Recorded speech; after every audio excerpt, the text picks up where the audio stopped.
They won't raise their voice. They won't lay a hand on you. They'll smile in public, hold your hand at church, and post anniversary tributes on Facebook.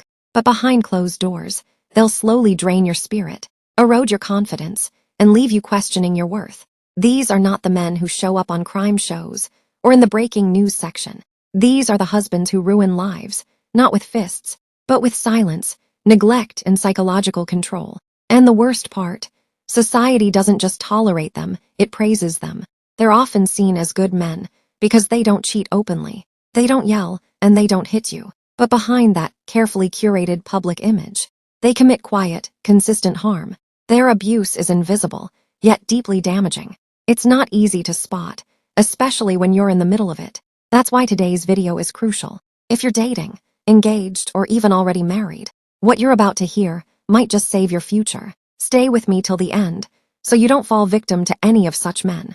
Let's begin with one of the most dangerous, the silent provider. On the surface, he seems perfect. He wakes up early, works long hours, provides financially, and ensures the bills are paid. He doesn't go out drinking, he doesn't yell, and he might even kiss you on the forehead before bed. But emotionally, he's a ghost. You share a house, maybe even children, but you're emotionally alone. Conversations feel like monologues. You talk, but he doesn't really hear you. You express a need, and he changes the topic or brushes it off. Intimacy is rare.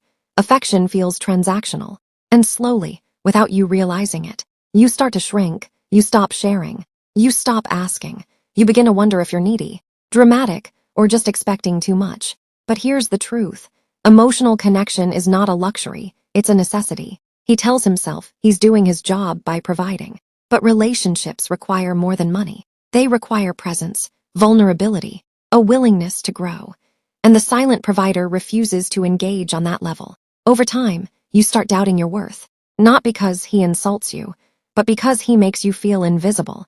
And when you try to explain your unhappiness to friends or family, they don't understand. But he's such a good man. They will say, you're lucky to have him. That confusion, that loneliness, that's the damage. Don't go anywhere. What you'll hear next might sound eerily familiar. And if it does, it's time to start asking yourself the hard questions. Next, let's talk about the man society calls godly. But behind closed doors, he's something else entirely, the spiritual manipulator. He doesn't shout, he doesn't need to. He quotes scriptures, he leads devotion, he might even be a church leader.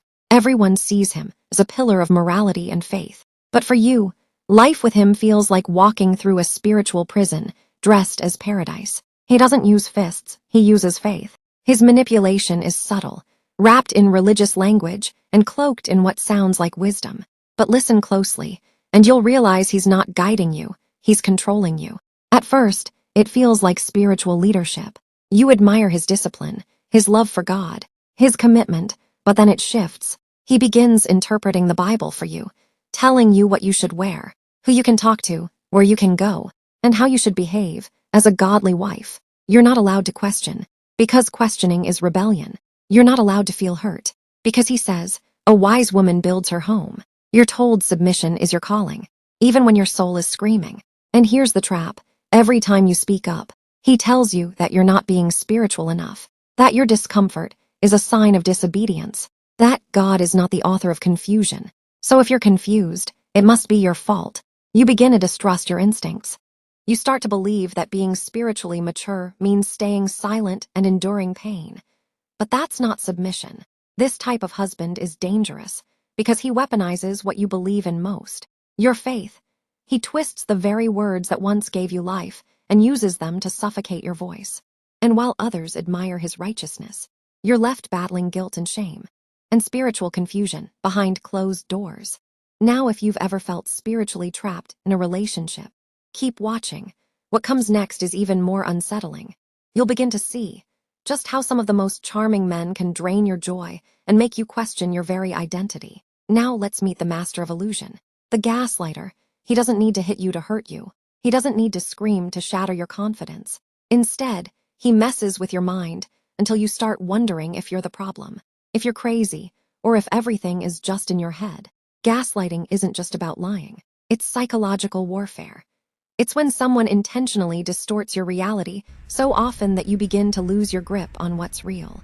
He'll look you in the eye, and deny what you know happened. He'll say, "I never said that," even though you remember every word. He'll dismiss your feelings with, "You're too sensitive," or "You always overreact." And slowly, you stop trusting yourself. You stop speaking up. You second-guess every decision. One day you're upset about something he clearly did.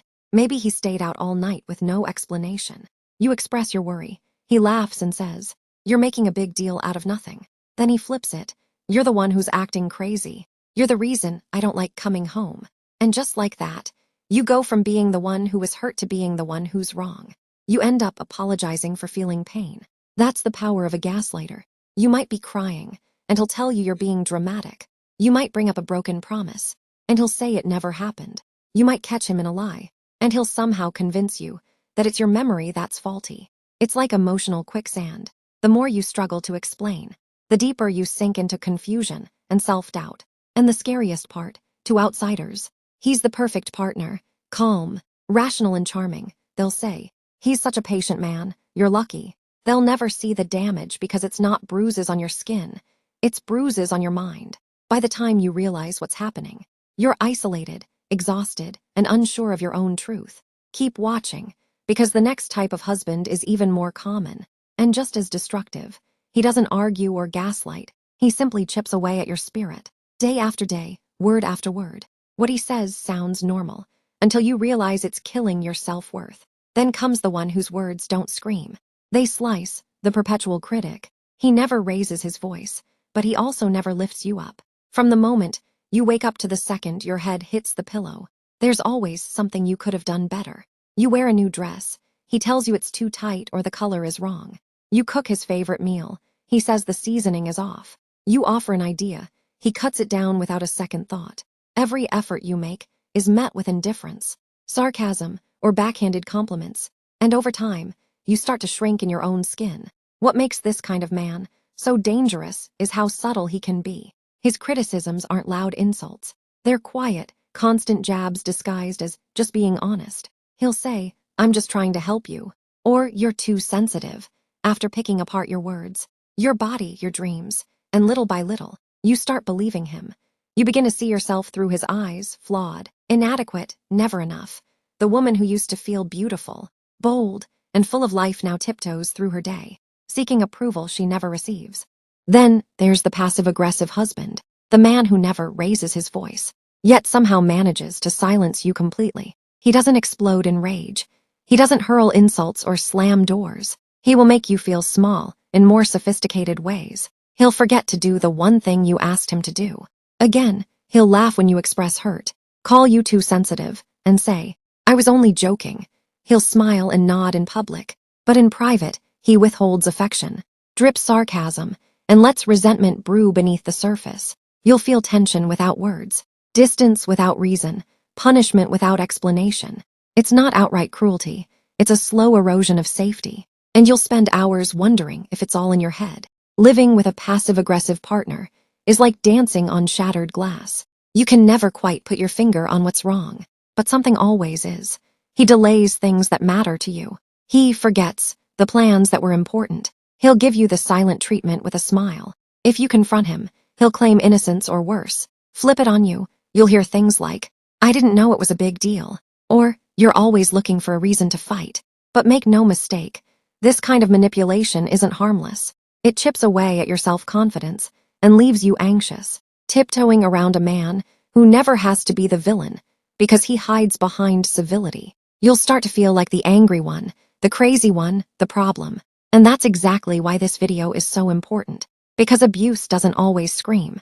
Sometimes it whispers in sarcasm and shrugs. And the worst part, society often applauds these men for being calm or easygoing, while the women who speak up are labeled emotional or dramatic. The next type we're diving into will make you question your very sense of reality. So don't click away. What you hear next may just be the answer to a confusion you've carried for years. Let's move on to the narcissist, the husband who sees himself as the sun, and you, just a shadow in his orbit. At first, he's magnetic, charming. He makes you feel like the most important woman in the world. He knows how to say all the right things. And when you're in public, he performs the perfect partner role like he's auditioning for a film. But that shine fades, slowly. And when it does, it's replaced with a cold, hard truth. He only loves you when you're feeding his ego. The moment your needs challenge his image, he turns distant, defensive, and cruel. Your dreams, too small to matter. Your feelings, overreactions. He takes up all the space in the room, all the oxygen in your marriage, and you're left gasping for attention, for value, for identity. Living with a narcissist is a mind game. Everything revolves around him. His job, his goals, his frustrations, his pride. He'll dismiss your achievements, belittle your opinions, and punish you with silence or rage when you shine too bright.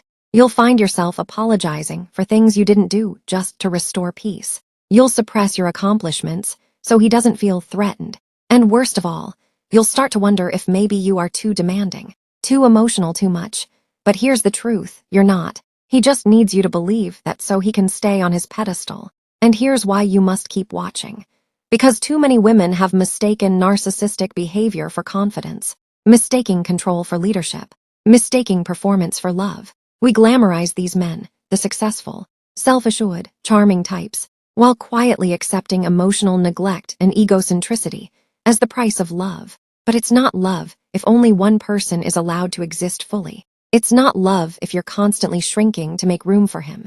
And the husband I'm about to tell you about next, he doesn't need attention like the narcissist. He's married to something else entirely, his job. Let's talk about the workaholic. The workaholic husband doesn't cheat with another woman. His mistress is his career. He's always at the office, glued to his laptop, or answering calls during dinner.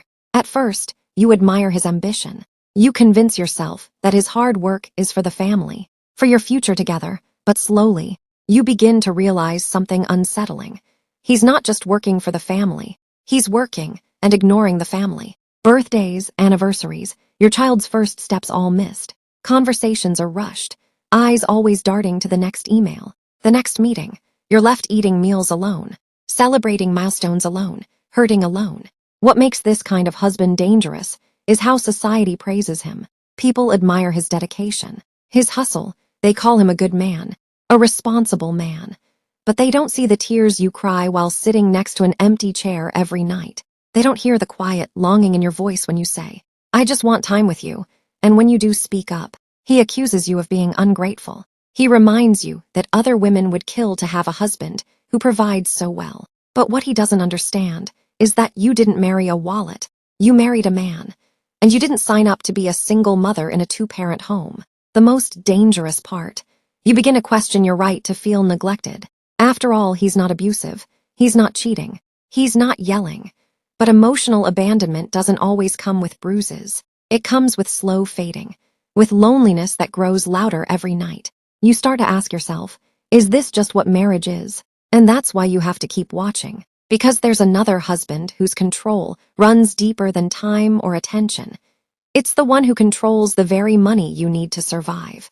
His power isn't just in his presence. It's in his grip on your freedom.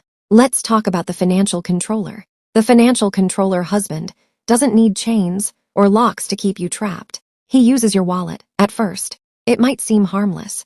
He offers to manage the bills, takes over budgeting, maybe even says, "Don't worry, I've got us." But slowly, the decisions shift. Suddenly, you're asking permission to buy groceries. You hesitate before buying a new dress. You get questioned for every transaction, made to feel guilty for spending money on your own needs. He'll say things like, "Do you really need that?" Or, "You're so bad with money," until you start believing it, until you stop asking. What's chilling is how subtle it begins. He may not yell, but he withholds. He may not hit, but he restricts. You're not his partner anymore. You're a dependent. He might keep all the accounts in his name. Maybe you don't even know how much he earns. He tells you the family's in financial stress. Yet he upgrades his phone, buys himself gadgets, eats out with friends. Meanwhile, you're budgeting for pads and skipping hair appointments because we need to save. You find yourself whispering to a friend, "I don't even have enough money for transport," while your husband sleeps soundly, convinced he's done nothing wrong. This is financial abuse, but society rarely calls it that. They'll say, "At least he provides," or "He's just trying to be responsible." But responsibility isn't control. Love isn't restriction. A marriage isn't a dictatorship where one person holds all the keys. And this is where so many women get stuck, because financial control can feel invisible. It doesn't leave physical scars, but it steals your voice, your power, your sense of independence. You begin to think, I can't leave even if I wanted to. I have nothing. And that's exactly how he keeps you. But here's the truth. Real love empowers. It doesn't diminish. If you've ever felt ashamed to ask for your own money, or scared to make a financial decision without permission, you are not alone, and you are not crazy. And when others compliment you, you don't even know how to receive it anymore. He's trained you to reject kindness and accept criticism as truth. The next husband wears love like a costume, but it's actually control. If you think being criticized daily is painful, wait until you meet the one who disguises jealousy as protection. He'll make you feel like you're his whole world, but what he's really doing is cutting you off from yours. Keep watching. Your freedom may depend on recognizing him. Next, we meet the jealous possessive, the man who confuses love with ownership. At first, it feels flattering. He wants to be around you all the time, checks in constantly, and seems to care deeply about where you are and who you're with. He says things like, I just worry about you, or I can't stand the thought of losing you. It feels intense, passionate, like a movie, but slowly that passion begins to suffocate. His concern turns into interrogation. Your phone becomes a source of suspicion. Your friendships become threats. Your independence becomes a problem. And before you know it, your world has shrunk to just him.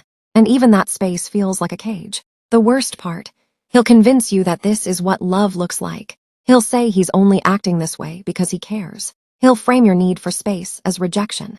You'll start to second-guess your boundaries. You'll hesitate before answering a call from a friend. You'll keep quiet about that male coworker. And you'll find yourself walking on eggshells, adjusting your life so he doesn't get upset. This isn't love. This is control in disguise. He's not protecting you. He's isolating you. And once you're fully isolated, his dominance becomes complete. You no longer feel like a partner. You feel like property. If you're still watching, don't scroll. The next husband wears sadness like armor and makes you his emotional hostage. It's not the loud ones you have to worry about. Sometimes, it's the man who plays the victim so well. You'll carry his pain while ignoring your own. Keep watching, because the one who never takes responsibility will make you feel guilty for even breathing wrong. Now, let's talk about the eternal victim, the husband who makes you feel like the villain in your own story. This man has mastered the art of deflection. Nothing is ever his fault. Every disagreement becomes a monologue about how you hurt him, how you misunderstood him, how you always find a way to ruin things. He paints himself as the wounded party in every situation, even when he's the one who caused the damage. At first, you sympathize, you comfort, you apologize for things that weren't your fault just to keep the peace. But over time, you begin to notice a pattern. You're always the one fixing things, explaining yourself, bending, adjusting. He's never wrong, and even when you have clear proof, he'll twist the narrative until you're second-guessing your own memory. Being married to the eternal victim is emotionally exhausting. You find yourself walking around with the weight of his wounds on your shoulders, while your own needs go unmet. He demands endless empathy, but offers none in return. If you express hurt, he'll quickly overshadow it with his own pain, as if there's only room for one person's suffering. And it certainly isn't yours. His problems are always bigger, his struggles always worse. You become more like his therapist than his partner. And God forbid you ever draw a boundary. Suddenly, you're abandoning him or making him feel unloved. He weaponizes guilt so subtly, you don't even realize you're being manipulated. This is exactly why you should keep watching. The next type won't yell or scream. He'll kill you with kindness and sarcasm, leaving you confused, frustrated, and completely off balance. You won't see the bruises, but you'll feel them in your soul. Stay with me, because what's coming next will hit home harder than you expect. The workaholic husband doesn't cheat with another woman. His mistress is his career. He's always at the office, glued to his laptop, or answering calls during dinner. At first, you admire his ambition. You convince yourself that his hard work is for the family, for your future together, but slowly, you begin to realize something unsettling. He's not just working for the family. He's working and ignoring the family. Birthdays, anniversaries, your child's first steps all missed. Conversations are rushed, eyes always darting to the next email, the next meeting. You're left eating meals alone, celebrating milestones alone, hurting alone. What makes this kind of husband dangerous is how society praises him. People admire his dedication, his hustle. They call him a good man, a responsible man. but they don't see the tears you cry while sitting next to an empty chair every night. They don't hear the quiet longing in your voice when you say, "I just want time with you," and when you do speak up, he accuses you of being ungrateful. He reminds you that other women would kill to have a husband who provides so well. But what he doesn't understand is that you didn't marry a wallet. You married a man. And you didn't sign up to be a single mother in a two-parent home. The most dangerous part. You begin to question your right to feel neglected. After all, he's not abusive. He's not cheating. He's not yelling. But emotional abandonment doesn't always come with bruises. It comes with slow fading, with loneliness that grows louder every night. You start to ask yourself, is this just what marriage is? And that's why you have to keep watching. Because there's another husband whose control runs deeper than time or attention. It's the one who controls the very money you need to survive. His power isn't just in his presence. It's in his grip on your freedom. Let's talk about the financial controller. The financial controller husband doesn't need chains or locks to keep you trapped. He uses your wallet. At first, it might seem harmless. He offers to manage the bills, takes over budgeting, maybe even says, "Don't worry, I've got us." But slowly, the decisions shift. Suddenly, you're asking permission to buy groceries. You hesitate before buying a new dress. You get questioned for every transaction, made to feel guilty for spending money on your own needs. He'll say things like, "Do you really need that?" Or, "You're so bad with money," until you start believing it, until you stop asking. What's chilling is how subtle it begins. He may not yell, but he withholds. He may not hit, but he restricts. You're not his partner anymore. You're a dependent. He might keep all the accounts in his name. Maybe you don't even know how much he earns. He tells you the family's in financial stress. Yet he upgrades his phone, buys himself gadgets, eats out with friends. Meanwhile, you're budgeting for pads and skipping hair appointments because we need to save. You find yourself whispering to a friend, "I don't even have enough money for transport," while your husband sleeps soundly, convinced he's done nothing wrong. This is financial abuse, but society rarely calls it that. They'll say, "At least he provides," or "He's just trying to be responsible." But responsibility isn't control. Love isn't restriction. A marriage isn't a dictatorship where one person holds all the keys. And this is where so many women get stuck, because financial control can feel invisible. It doesn't leave physical scars, but it steals your voice, your power, your sense of independence. You begin to think, "I can't leave even if I wanted to. I have nothing." And that's exactly how he keeps you. But here's the truth. Real love empowers. It doesn't diminish. If you've ever felt ashamed to ask for your own money, or scared to make a financial decision without permission, you are not alone, and you are not crazy. Keep watching, because the next husband doesn't just shut down your finances. He shuts down your emotions, builds a wall around his heart, and lets you starve right next to him.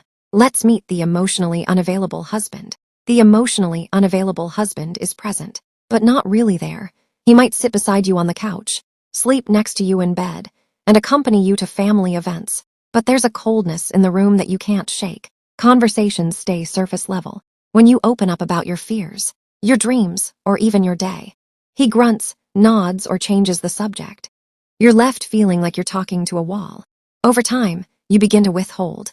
Not because you want to, but because what's the point of speaking if no one is listening? He doesn't yell or fight, and on paper, everything looks fine, but deep inside, you're wilting. This kind of silence is deafening. You feel rejected, not because he says hurtful things, but because he says nothing at all. You try harder, maybe if you cook his favorite meal, look extra nice, or plan a special date night, he'll finally engage. But every attempt is met with the same blank expression. No warmth, no effort, just absence in human form. The most damaging part, he makes you question your own expectations. Maybe I'm too needy. Maybe men aren't emotional. Maybe I should just be grateful he's not cheating or hitting me. And so, you settle. You bury your emotional hunger and call it maturity. You convince yourself that a quiet house is a peaceful one, even though you cry yourself to sleep more nights than you can count. But peace without connection is not peace. It's loneliness in disguise. Emotional unavailability is not just about being distant. It's about refusing to meet your partner where they are. It's neglect, but dressed in quiet. And slowly, it makes you feel invisible in your own home. You've come this far, don't stop now. The next type of husband may leave even deeper wounds, not through arguments or silence, but by pointing the finger at you for everything that goes wrong. If you've ever felt like you're constantly explaining yourself or carrying blame that's not yours to hold, stay right here. You're about to meet the blamer, and you need to know how dangerous he can be. The blamer never runs out of reasons why you're the problem. Whether the dinner burned, the mood soured, the kids misbehaved, or his career didn't take off, somehow it's your fault. He doesn't yell all the time. He doesn't throw things, but he has mastered the art of guilt. His words sting not because they're loud, but because they're calculated and subtle, delivered with a calmness that makes you second-guess yourself every single time. You find yourself constantly apologizing for things you didn't do, things you can't control, and things that aren't even wrong. He never introspects. If he's stressed, it's because you didn't support him enough. If he's distant, it's because you're too demanding. If he's unhappy, it's because you're not enough. And the worst part, he says it with such conviction. You start believing him. You start shrinking, doubting, and fixing yourself for someone who's never going to admit they're broken. He might be the type to remind you of your past mistakes often, never letting you grow or move on from them. Or maybe he doesn't shout at all, just sighs and retreats, making you feel like a burden. You spend hours trying to figure out how to make things right. You adjust your tone, walk on eggshells, become overly self-aware, and yet, the accusations never stop. It's emotional warfare in slow motion. Blamers rarely change, unless they are forced to confront their behavior. But the cycle keeps turning, because they pick partners who are willing to bend, willing to carry the weight, willing to be the fixer. If that sounds familiar, it's time to ask, why am I always the one trying to fix everything? Keep watching, because this next husband might not argue or blame, but his habits could quietly destroy your sense of security. Addiction isn't always loud. Sometimes it wears a charming face and comes with promises that keep getting broken.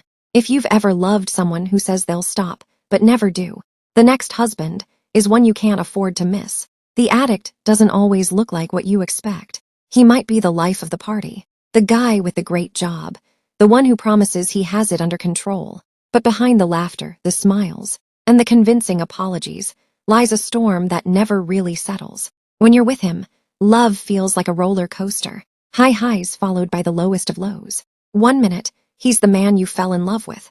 The next, he's a stranger lost in a bottle, a pill, or a screen.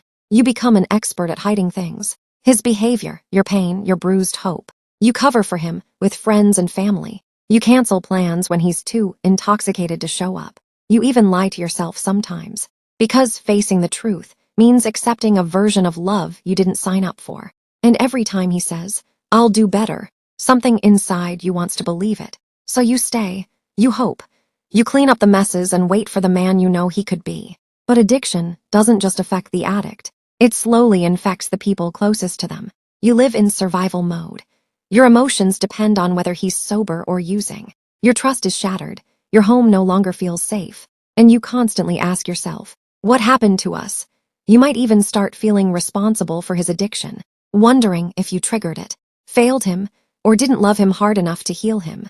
You didn't fail him. You can love him deeply, but still be broken by the chaos his choices create. And unless he's ready to change, truly ready, no amount of sacrifice will save him or you. Now stay with me, because the next type of husband doesn't seek comfort in substances or blame you for everything. He seeks validation in other women. If you've ever felt the sting of betrayal or found yourself asking why you weren't enough, this next truth might hurt, but it might also set you free. Keep watching, because what I'm about to share next could be the answer you didn't even know you were searching for. The cheater isn't always careless or obvious. Sometimes he's calculated. He knows how to hide his tracks, how to smile through guilt, how to hold you at night while texting someone else, "I miss you." In public, he plays the role perfectly, charming, attentive, even affectionate. But behind your back, he's chasing something he claims he's not getting at home. Something he may never admit has more to do with his own emptiness than anything you did or didn't do. You start to notice the subtle shifts. He guards his phone, changes passwords, becomes distant. Your gut whispers, but he gaslights you. You're too insecure. You're imagining things. You don't trust me. And over time, the betrayal isn't just physical. It becomes emotional and psychological. You begin to question your own worth, your beauty, your value as a partner. You wonder what she has that you don't. And that question, it sticks. It lingers long after the truth comes out. Infidelity doesn't always end a relationship immediately. Sometimes it drags on for months, even years of tears, therapy, and turmoil. He might say it was a mistake, that it meant nothing. He might beg for a second chance, and maybe you give it, holding on to the dream of what your relationship used to be. But the thing about trust is, it's like glass. Once shattered, even if pieced together, the cracks remain. You deserve faithfulness, not just physically, but emotionally, mentally, and spiritually. A partner who chooses you again and again, not one who seeks validation through betrayal. Stay with me until the end of this video. The last thing I share will not only challenge your beliefs about relationships, it will shift the way you see yourself, your worth, and your power to choose again. Here's another truth most people won't tell you. Marriage doesn't make a man better. It only gives him more access. More access to your heart, your body, your finances, your peace of mind. And if he's already showing signs of control, indifference, emotional and financial laziness before marriage, that access becomes dangerous. The wedding ring doesn't transform a man. It amplifies what's already there. If love is a mirror, then marriage is a magnifying glass. You weren't created to beg for attention, affection, or basic respect. A real partner doesn't make you feel small so they can feel big. You deserve a relationship that nurtures your soul, not one that quietly starves it. So here's my advice. Take the blindfold off before you say I do. Don't let pressure, age, or societal expectations push you into a lifetime of silent suffering. Listen to the whispers now, before they become screams later. Ask the hard questions, pay attention to the patterns, and most importantly, trust your intuition. That uneasy feeling, it's your inner wisdom waving a red flag. If this video spoke to you, you're not alone. So don't keep this wisdom to yourself. Hit the like button. It helps this message reach more women who need to hear it. Subscribe to Sisterhood Speaks for more real stories, real talk, and real healing. And if you're ready to rewrite your love story with power, clarity, and self-respect, this is your tribe. Let's grow stronger together. See you in the next video.